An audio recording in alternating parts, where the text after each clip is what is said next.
sa amon nga balay.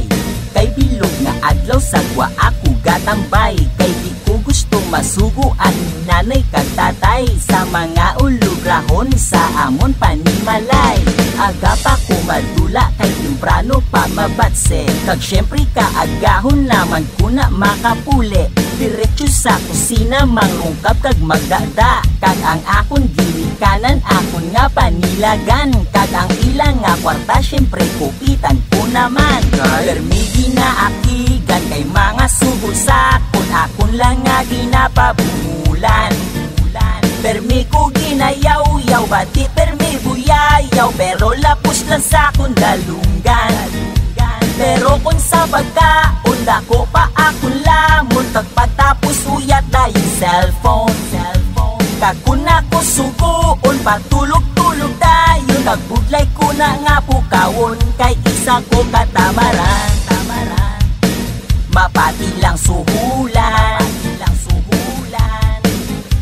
Kasingit na si nanay, kaugtas na si tatay. Nagdaw halos na nga mapatay. Babayan ang kinanan, hindi na pagtrapuhan. Kagitampok lang ang hugasahan. Pero nagapabungol, kay wala man sang sugol. Bahala na tilaw ko pakdol. Gani ako malagyo, dalagan todo-todo. Manago para di masugo, kay isa ko katamaran. Mapati lang suhulan. Bahala na may tindak o kung may ara sumbag. Bahala na tawgon nga tamahan. Kay kun wala ihatag o kun wala sang ipatak, hindi ko sina magsapahan. Pero kung di mo sugo, may ara ka sang idaho. Dasip pa ko sa alas 4. Pahugason ko pinggan, suguon ko mangutang. Tanan nga sugo balibaran, kay isa ko katamaran. Mapati lang suhulan.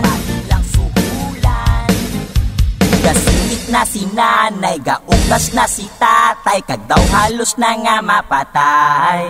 Tarukal! Buisit ka! Pagpuli! Amang ulobrong sa balay kakamang! Lampingasang kagidya! Hiniluan ta lang kakaroon!